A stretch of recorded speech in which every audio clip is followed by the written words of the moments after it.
Okay, we've got Nightmare come up. It jumped the road. It's heading towards English Hill. Jumped over the line. Pleasant Valley Road now passable in a couple of spots. Okay, just double that order to 10 Type 1 engine strike teams. That sounds good, but it ain't even going to be a damn 10. What's happening? As a hand crew, all you can do is sit and watch. With the fire blowing. I don't know if we have anything left to resource this. I'm going to just run these roads with a siren and try to get people out of here. Fires spread out. We're going to be way behind on evacuations. The Embercast sends firebrands shooting across the sky, starting new fires. As about 10 minutes ago, it was 6,000 acres. Still running hard to the south and spotting. LA Link, I see as soon as you have those first 5, get back to me. They're immediate need, please. Why don't you drop on the shoulder? We can keep up with somebody on the flag and have to get the evacuation. Yeah, she's going to make a hard run on that. Red Cross is on their way. I will need animal control. Units on the incident safety message. There's cattle and horses on Pleasantville. It's all around you, and it doesn't stop. You have a resident has fire approaching the house. Medical response. 3 ambulance for burn injuries. 2 victims en route. Second and third evacuation egress for all the residents. We're going to have a whole bunch of burned up cars. We're going to have vehicles with people in them. Now active. Multiple structures threatened.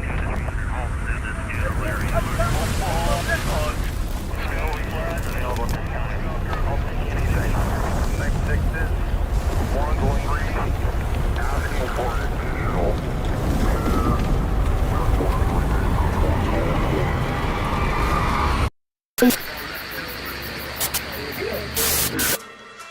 We'll do it live. Okay. No. We'll do it live. Fuck it. Do it live. I'll write it and we'll do it live. Thing sucks.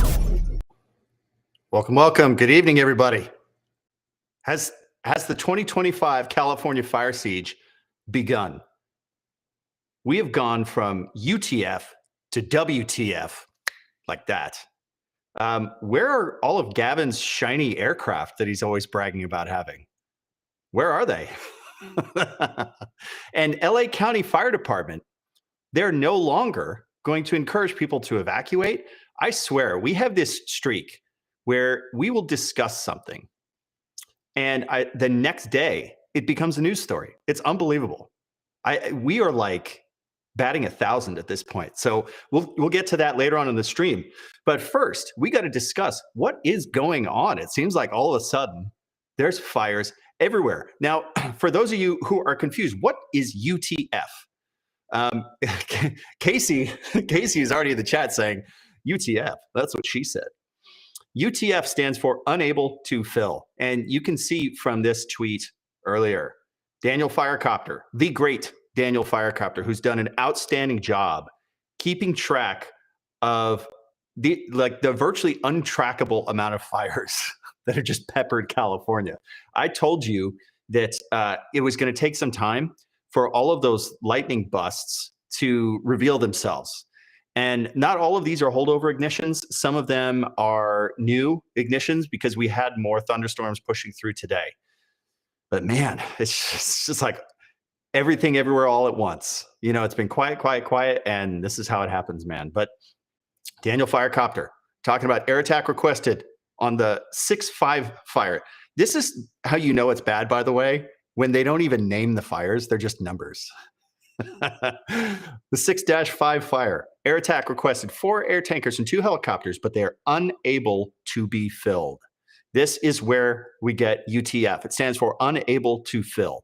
So this applies to resource orders. So as a fire expands and incident command requests more resources, and then they are told UTF, unable to fill your request. So unable to fill, coincidentally, happens to be Gavin Newsom's nickname given to him by his wife. Where are all these fancy helicopters? So here we're seeing that we've got incidents requesting aircraft, and they're not there. We always see how Gavin is so eager to brag about all of his fancy aircraft. And now here they are, can't even get them. Now, here's the thing. To a certain degree, this is a function of the fact that you just have way too much fire on the ground right now. You have way too many starts. Look at this. We are just peppered. And look down here. This is where all the numbered fires are in the Western Sierra. Look at that. That's the 6.5 fire. That's the one we were talking about. Look at this cluster of fires. Now, look, this is kind of the same thing that happened to a certain degree. This is what happened in 2020. You get a ton of simultaneous starts, and then all of a sudden, you have to staff each one of these fires. For the most part, you have to staff all of them. And for a lot of agencies, a typical brush response, no matter what the start is, they're going to send 5 engines, 2 dozers, 2 hand crews, 2 helicopters, 2 battalion chiefs, air attack, maybe some tankers. So now imagine if you've got dozens of those responses. There's only so many resources you can have. So look, I'm taking a nice cheap shot at Gavin because he's a scumbag and he deserves it. And if you want to live by the sword, you got to die by the sword. So if you're going to brag about your aircraft, well, then we get to hammer you when they're not there. But ultimately, it is a little bit of a cheap shot on my part. Daniel Firecopter is saying SoCal had 4 air tankers being unused, and they didn't send them to help, and there were no fires down in SoCal today. What do we think about that, guys? Man, that's interesting. Here's the thing, man. You send them up to NorCal. The thing about fires in Southern California is they burn so quickly. Bobby Garcia talked about this when he was on the Hot Shot Wake Up. The fires down in SoCal, especially around the Angeles Forest. The Angeles Forest is very unique. This is why I'm always touting Bobby, because he works in such a unique operational theater as far as forests are concerned, as the U.S. Forest Service is concerned. They have such a narrow buffer between when fires on the ground and fires impacting multi-million-dollar homes that they have no wiggle room. They have to have a much more aggressive initial attack than other forests do. They cannot have a wait and see strategy with fires. They have to do full suppression all the time. So the MO with Southern California is when fires start, they are immediately in people's homes, immediately, and lots of them. And you could have $1 billion in damage done like that, like something like the Getty fire that ran up the 405 and is immediately into Bel Air. And then you have like $1 billion worth of damage just because of the sheer value of the homes. So I can understand them not wanting to leave themselves with no powder, right? To me, that makes a certain degree of sense. And look, at a certain point, when you get this many starts, what can you do? There's only so much you could do. Look at that, dude. This is crazy. By the way, we're using Watch Duty right here. Watch Duty is a great, great app. This is out, and it just keeps getting better and better and better. I love this app. I think a lot of you guys already use it. I'm not going to donate live on air. But this is the dude. John Mills keeps making this better and better, and it's outstanding. This is great. It's a great public portal for the rapid dissemination of information, and their information is pretty damn accurate. I really, really like it. Now, let's talk about the Blue Fire. Ken brought this to my attention. Ken's in the chat. He brought this to my attention, and I've been trying to bring it to your attention. I told you guys to keep an eye on this. Now, there are some concerns with the Blue Fire because they have stacks and stacks and stacks of unburned piles of timber up there, just like the Dixie Fire did. I remember some of my buddies on hotshot crews up on the Dixie Fire back in 2021, and they were showing me all these piles of fully seasoned timber that was just stacked there, and they didn't burn it. This is a huge threat. And right now, what this is creating is these massive jackpots all around this already pretty heavily forested area. Now, Ken had reported to us, or at least to me, that they had already put in about 10 miles of dozer line to try to protect the Sayad Valley, and another 5 miles of hand line. So they've done just about everything that they can do to prep for this. Unfortunately, we were talking about how this fire is backing down into the community, and hopefully that was going to be helpful. And it turns out that it was helpful because it did not progress too much today. It has been backing slowly towards the Sayad Valley. And this is good news. So even though it was kind of wind tested today, it's still going kind of slowly, which means that they actually may be able to fire off some of the dozer line that they put down in here. They might be able to fire off preemptively and take a more aggressive approach to this fire. and protect the residents here. So again, thank you guys for your prayers. Ken, do you have anything to say about this? I'll give a second for the chat to populate because Ken might have an update because his family is out there. Let's see. KCK, I'm not looking forward to Reading Airport being offline for the runway resurfacing. Tankers will have to fly out of other airports farther away. That's not good. That's not good. Now, we already had a problem, a very notorious problem in the Palisades of air resources having to go farther away to get water, and that being a major detriment to the firefight. Remember, because the San Ynez Reservoir was offline? I have some video on that I think I'll show probably tomorrow to show you just how impactful that was, having that reservoir offline. Lots of new space lasers installed over Labor Day, says Super Pav. It's funny you should say that, because the question becomes, why are we having all of these fires? Now, some people are speculating that this is Antifa. These are little eco-terrorists setting fires to these remote areas. Look, we've talked about this. Eco-terrorism is a thing. It's not really a thing in the United States. This is more of like a South America kind of thing. But I've always talked about how this is a major national security threat, especially for California, because California is the most derelict with fire management, that this could be a very serious problem. And you see just how quickly we get to a point where we're overwhelmed and we don't have enough resources to actually manage these fires. And these fires don't have to be big. They just have to be numerous, right? So when you get tons and tons of little starts, even though they're little and they're not that big of a threat, they still have to staff these fires. And so now your resources get spread thin, you are vulnerable. Now, once you've got all of your resources spread out on all these tiny little fires everywhere, and there's nothing left, that's when you got to worry about the big one. And if you start getting medium-sized ones, then they're going to start to have to unstaff these. They're going to have to pull resources off of some of these smaller ones. And then those go unattended, and then they take off. This is how 2020 unfolded. So there were a bunch of fires that they simply did not have enough resources to staff. It can very quickly spiral out of control.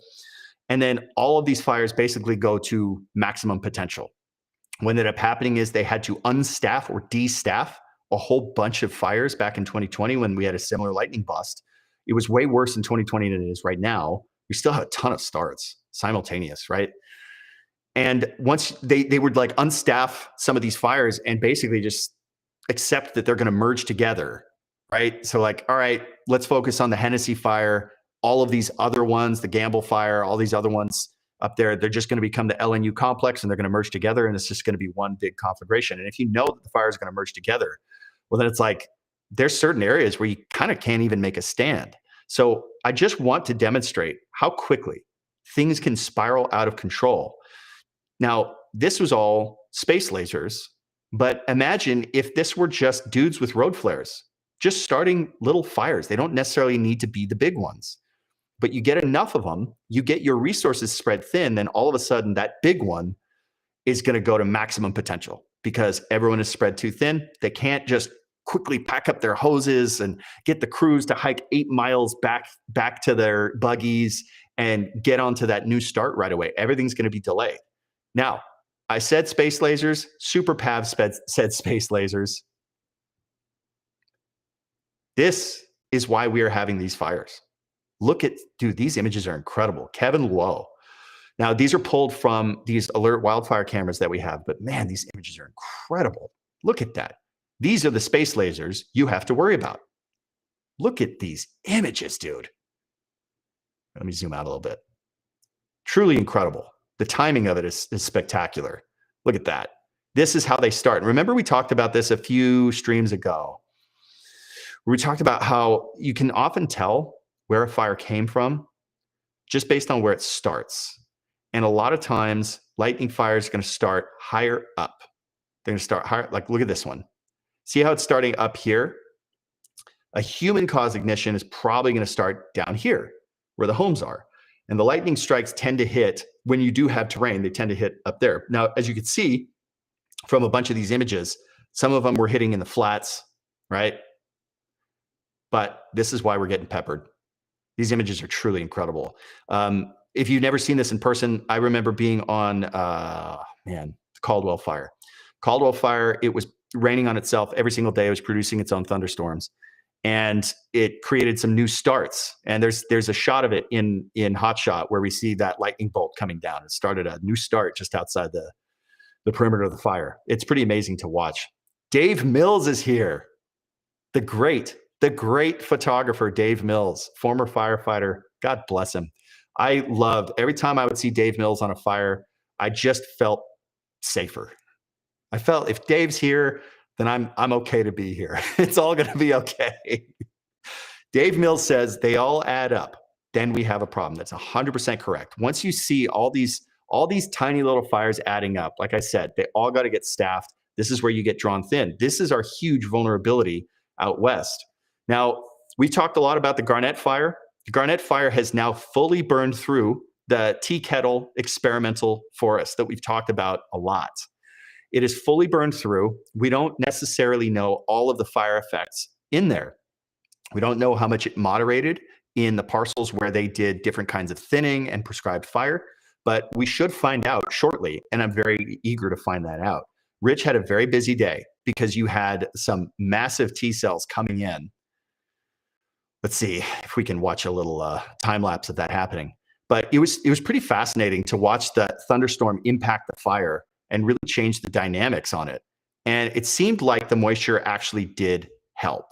But one of the risks that you get is you definitely risk some column collapse potential and some erratic gusty winds. But it seemed like overall, this one, it kind of moderated some of the fire behavior, which is ultimately a good thing. But it looks like we're going to get something similar tomorrow. Let's check in the chat.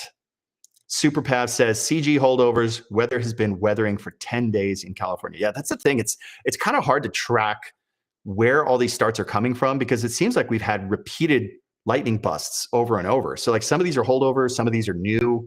And like I said, sometimes it just takes some time for these things to reveal themselves. And the one thing that you'll notice, remember that this time lapse we just watched, you can see it, man. You can see there's a lot of moisture coming in through that. Now, this thing was cranking early in the day. Look at that. So this thing was cranking at like 10 in the morning. Some guys were saying that it was already putting up, and see how that T cell came in and it kind of put the lid on it, right? So overall, it was a pretty decent effect on the fire, but there was a lot of moisture. You can just see it. See it on the right. See that rain core right there? That's a ton of moisture. This moisture is not going to help your fire season, but it will help you on the day. It'll moderate some of the fire activity. But remember, all the plants are dormant right now, and they will continue to be dormant until springtime. So this is how you can get nasty fires in January, because over the winter, they're still dormant, right? They're still dormant. They're not taking up that water. So while this will help wet down some of the dead fuels, once that sun comes back, it dries out pretty quickly. And then by the next day, you're back off to the races.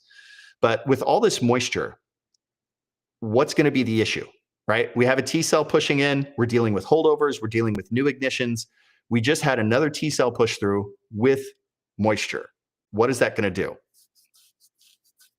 Well, that's going to hide holdovers. So right now, because of like in this rain core, we could have had a bunch of downstrikes that ignited some trees, but because it was in the rain core, it didn't turn into a fire just yet. But you give it a few days, we get some drying weather, we get some winds, we might have some holdovers that started when this thing passed through, and we will discover them in the next week. So, guys, it doesn't feel like it has the same riz as 2020, obviously, not the same weather conditions that we were dealing with, but this same dynamic of having a ton of simultaneous starts, and everybody all of a sudden goes from doing nothing and twiddling their thumbs at the fire station to they're everywhere and scattered all over the place. Ken is saying it's never started near a damn road if it's natural. That's the thing we talked about. There's pros and cons to lightning starts. They tend to start higher up, but they also tend to start more remotely. The human started fires, they tend to start down low, which is a problem because that means it's going to run uphill, which means it's immediately going to run super, super, super, super fast and hot. An uphill start is going to burn slowly downhill, but it's going to be more remote. At least that downhill human start was probably started by a road where the trucks can go and they can anchor the fire. So there's pros and cons to all of these. Now, the main con here is, aside from it being peppered everywhere and having all of these simultaneous starts, is, like Ken is saying, they're not by the roads, they're remote. So it's not just that we're dispatching resources to all these fires, but they have to go deep in the cut. So they can't just quickly wrap things up if they need to go get sent to the big one that takes off, right? This is how we're vulnerable. I guarantee you that bad actors who want to do damage to California and to the United States they're paying attention to these dynamics, and they would know how to exploit this. I'm going to continue to hammer this home. This is a national security threat. So California really needs to get its shit in gear. All right. Now, let's see. Daniel Firecopter says they always have Firewatch fly over the Sierra Nevada. Better hope they can detect new fires. Yeah. Yeah, that's going to be interesting. They've got a lot of new technology. Bridger's got some really interesting technology that they're deploying in other states. It'd be interesting to see if it ever makes it to California, but they have the ability to spot stuff that's pretty unique. I don't want to spill the secret sauce, but hopefully you'll be hearing about that. Now, the Garnet Fire was ripping through the Tea Kettle experimental forest. We've talked about that. It is now fully moved through that forest. Now, just to refresh your memory, they established this forest with a bunch of different plots where they were doing no thinning, and then they were doing understory thinning, and then overstory thinning. Then they did no thinning, but prescribed fire, understory thinning with prescribed fire, and overstory thinning with prescribed fire. So they had 6 different modalities of forest management. Obviously the no thinning and no prescribed fire, that's the control. That's what the rest of the forest looks like, which is a cluster F. So it's going to be interesting to see how it responds to this wildfire, especially because it's burning really hot. But they've done so many cool experiments out there already.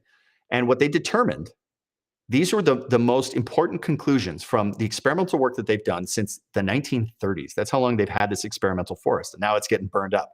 But I think, look, this is a spectacular way to go. It's a Firebird. It's like the Phoenix. Like, this is how we should be sending off this experimental forest. It's been giving us decades of cool data. That's very important. And now it's being given the ultimate test, a raging wildfire in September. But these key findings from their previous work, thinning alone, even when designed to mimic fire, such as the California spotted owl protocols with no burn, appears to stall some processes such as nutrient cycling, plant succession, and decomposition and respiration, possibly because of the increase in slash and litter. Overstory thinning, like a crown fire, has the potential to significantly change microclimate and forest structure, further reducing the number of large trees already thinned by pest mortality. Moderate thinning may beneficially increase off-season fire intensity. Now, this doesn't actually bode well for thinning. Some of these effects of thinning aren't great. But notice this last point. Fire was the most important process for restoring ecosystem health. Our research suggests thinning prescriptions should be designed to serve fire, never as a standalone treatment, but only to serve fire by 1, separating crown from surface fuels, 2, distributing slash to increase the extent of the surface burn, meaning they want more burn on the surface, and 3, removing large fuels such as logs from the leaf tree bowls. Okay, so they've already used this forest to come to these conclusions with some of their experiments. I think this is very, very valuable information. This last point is that fire is the most important process, and thinning should be subjugated to serving fire.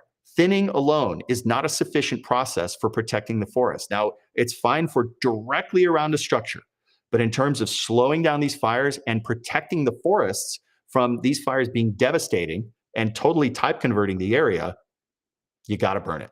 It's that simple. Superpav says, and each acre there was probably counted 5 times for treatment. Yeah, that's probably true. That's what California does.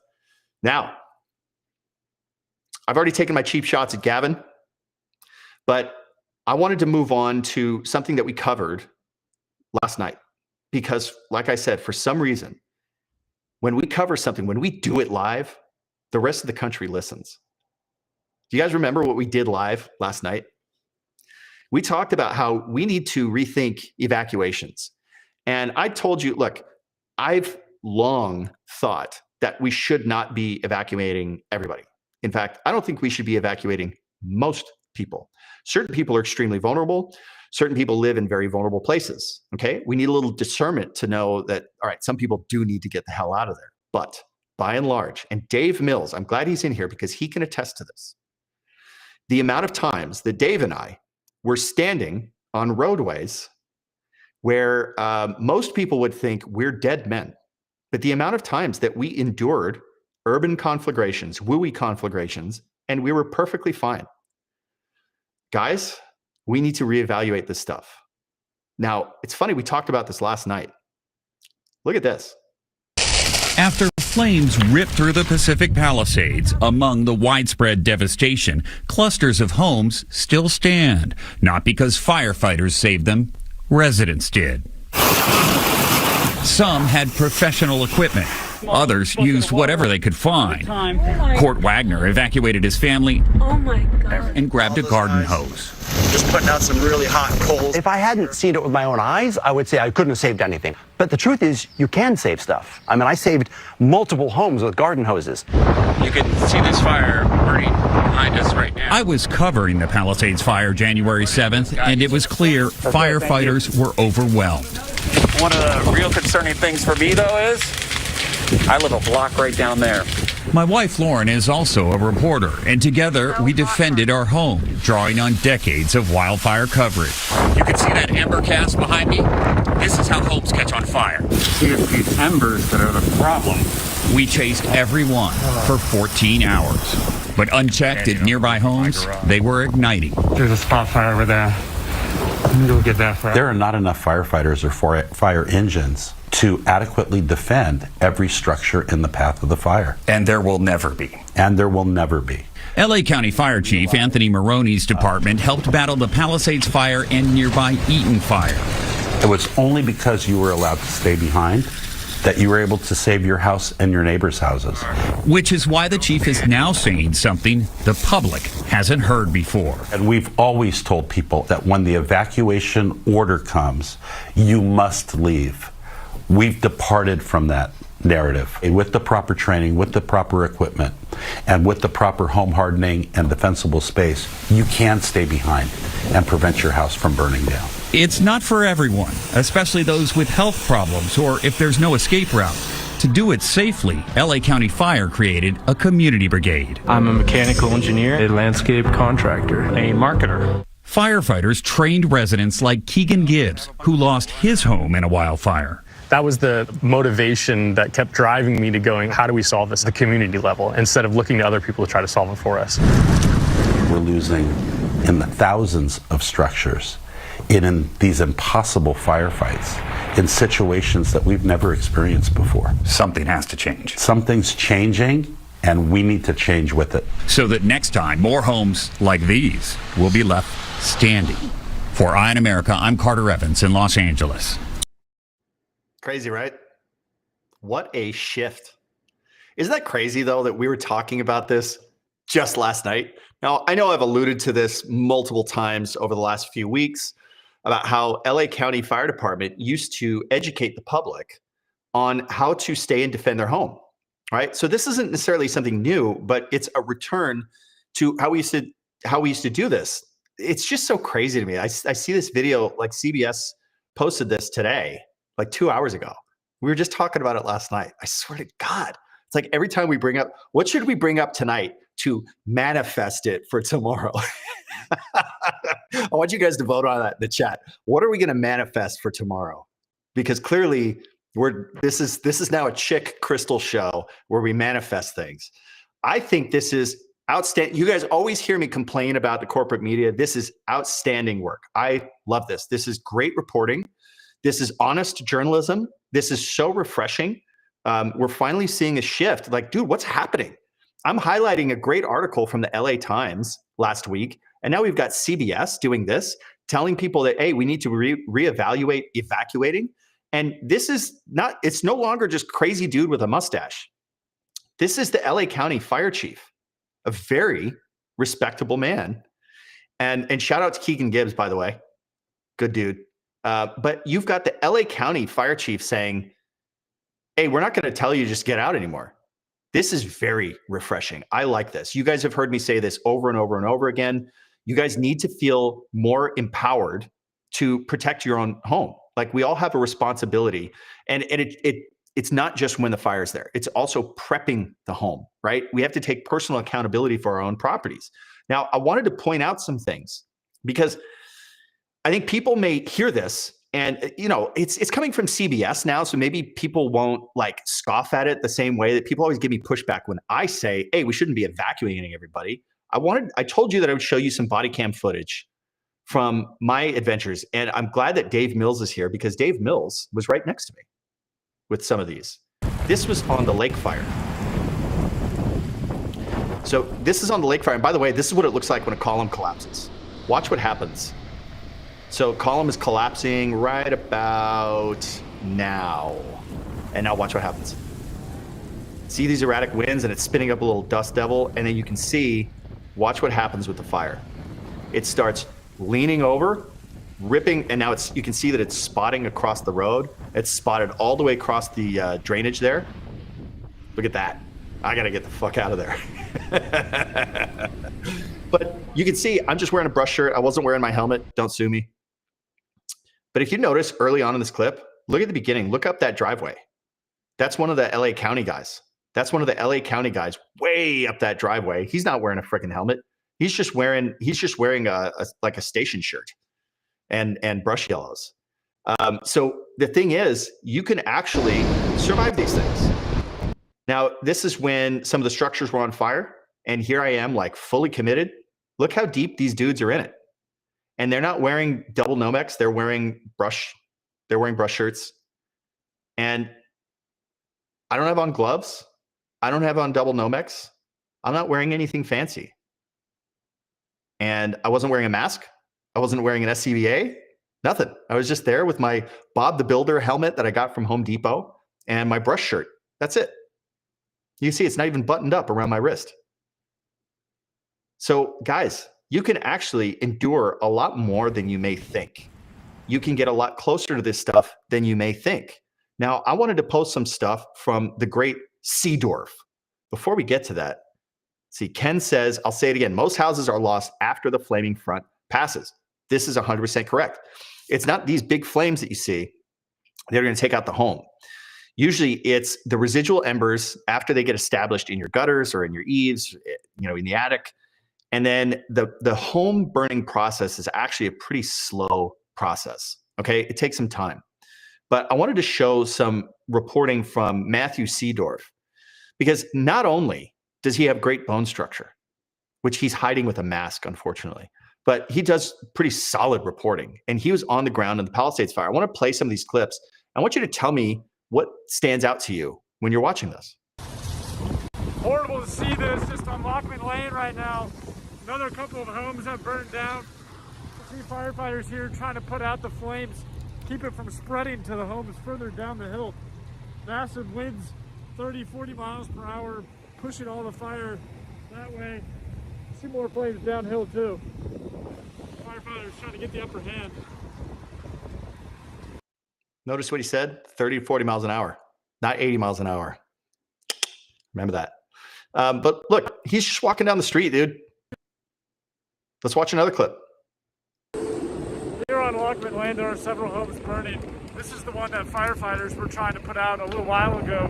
But you can see right now it's just kind of out of control. Since then, firefighters have lost water pressure on the hydrant, so they can't get any more water onto this fire and the ones down the hill because of the water pressure issues. You hear that? They've already lost water. How much of a firefight can you have if you're out of water? And so many of these started with just, you know, little bits of ornamental vegetation going up. But look behind him. Look at these dudes right up against the sidewalk. They're chilling. Look, you've got 3 reporters in this shot.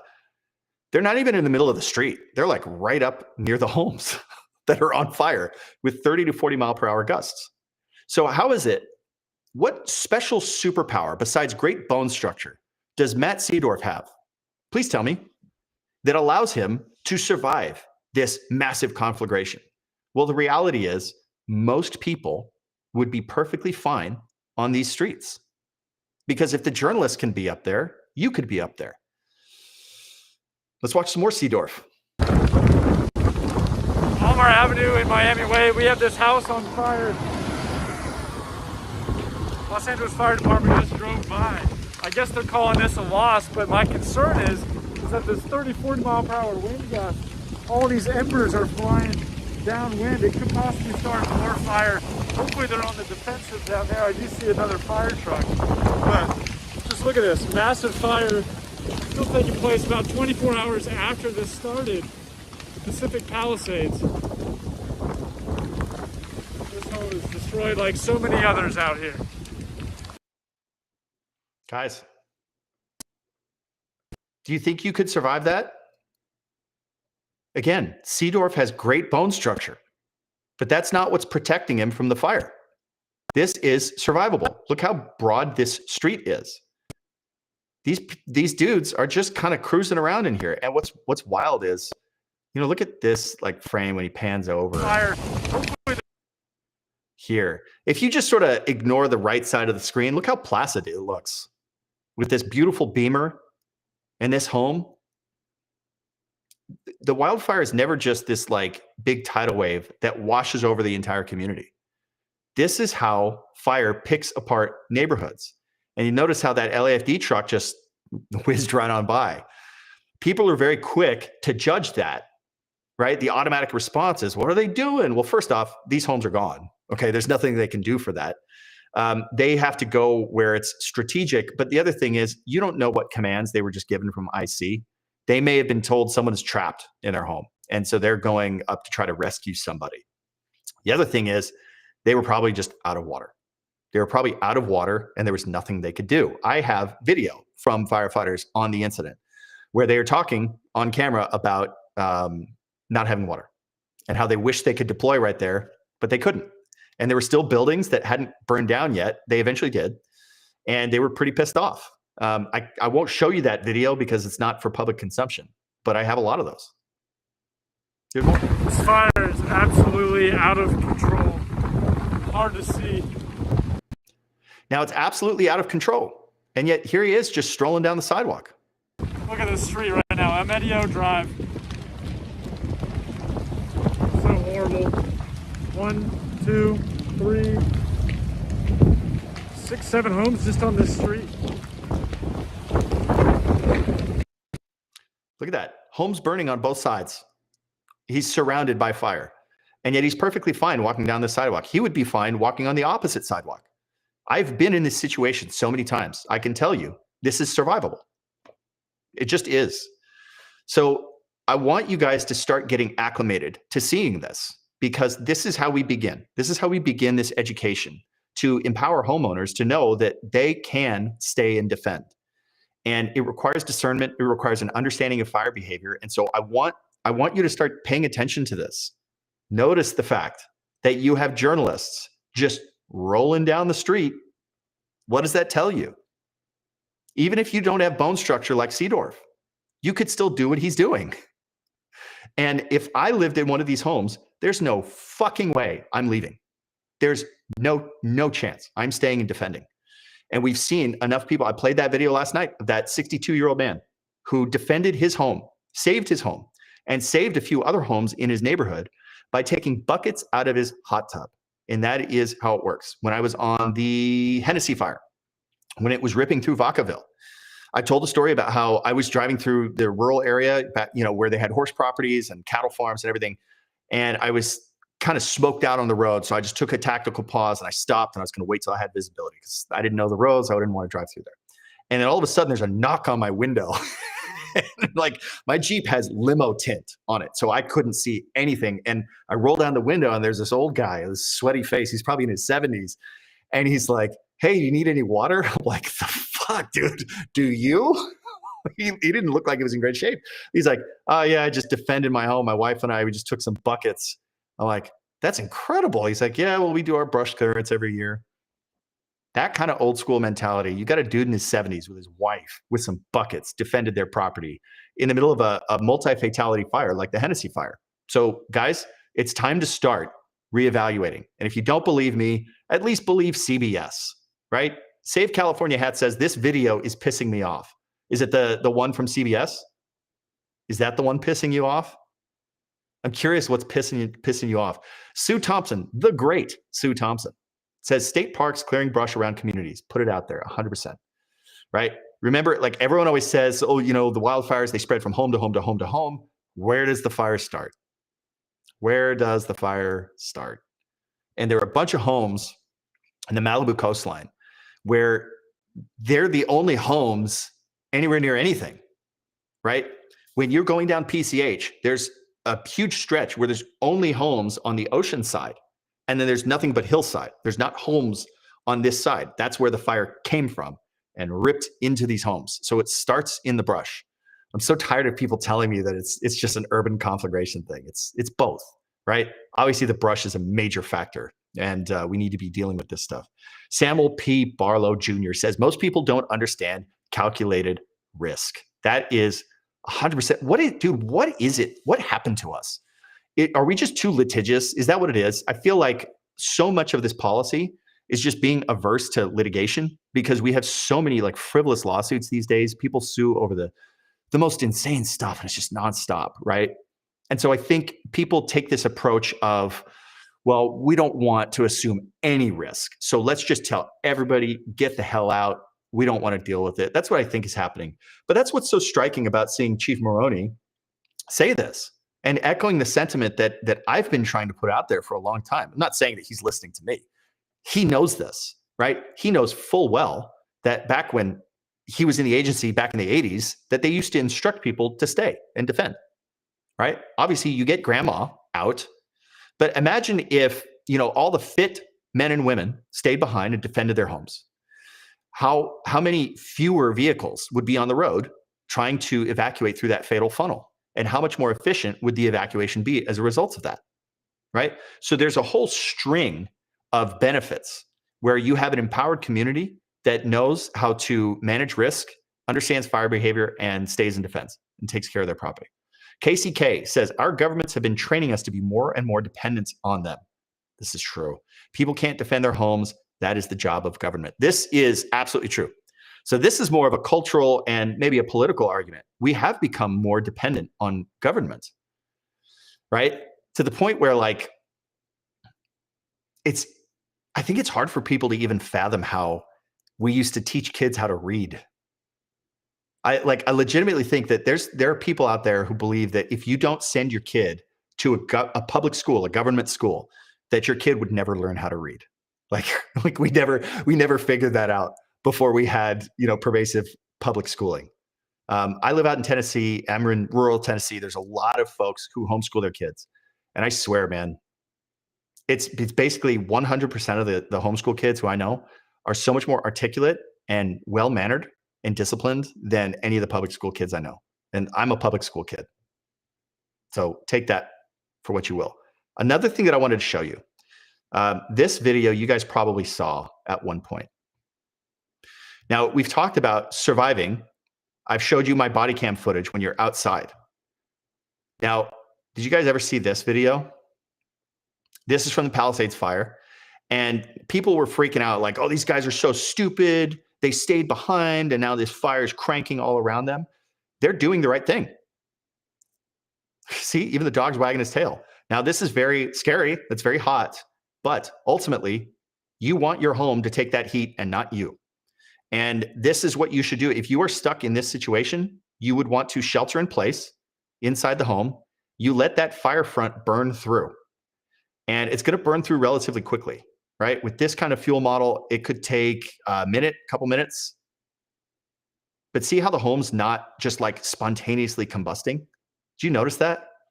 This is the thing where like our panic kind of overrides our sense of reality. This is scary for sure. You see all the embers hitting this glass.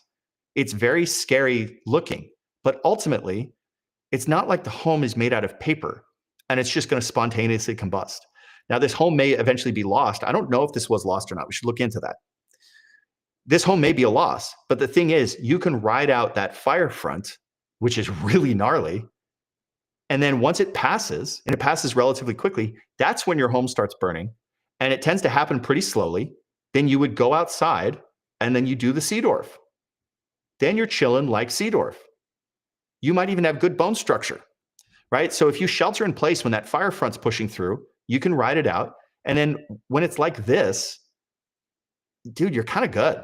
Now, I've said it before, there are a few streets up above the alphabet streets, like Chautauqua, the upper Chautauqua area, where it's really tight and it's really narrow. You don't have as wide of a berth as you do down here. And you have no frontage. You don't have that easement where you've got like grass, that grass buffer in between the sidewalk and the street. So the upper Chautauqua area, I don't know, man, that's a little bit of a death trap. I would have been a bit more nervous staying through there. But ultimately, if you do get stuck in that kind of a scenario, I've seen firefighters hop inside the homes and just ride it out. Let this fire front burn through. It takes a couple minutes, but the home is not just going to immediately burst into flames. KCK says, where I live, we have a volunteer fire department along with the Cal Fire Station. If I were younger, I would volunteer. Yeah, I feel you on that, brother. But if this situation ever comes to you, you're going to be there with a bucket. You're going to defend your home. You're in control. Dang it. Ken says, jokes on them. I went to public school. Now I'm on a hand crew. Yeah, but you're smart, dude. All the people who got fancy college degrees, they're all going to get replaced with AI, and you're not. You're always going to have a job. Physical labor, you're going to have a job for a while, which is good. Samuel P. Barlow Jr. says, the mentality reminds me of people driving off-road by the freeway instead of staying in their vehicles. Yes, we've touched on this quite a bit. Most people who die in wildfires, they die trying to evacuate. And they drive off the side of the road into a berm, and then they burn up because the visibility is shit. It's very scary. You're going to panic. It gets really hot. If you don't have tinted windows, it gets extremely hot. You'll get second-degree burns like that. Daniel Firecopter says, hell, I ever moved to a fire-prone area, I'm doing brush clearance, and out of precaution, I get PPE gear defending my home too. 100%. I like this. Look at this. We've got a whole bunch of self-reliant individuals who feel empowered to dominate the space in which they live. That's how it's supposed to be, because we're human beings. That's the one thing that we do well is we adapt. It's what we're great at. Remember, in this dystopian world of AI, the only way to prove that you are a human being is to defend your property and to do it live. Have a good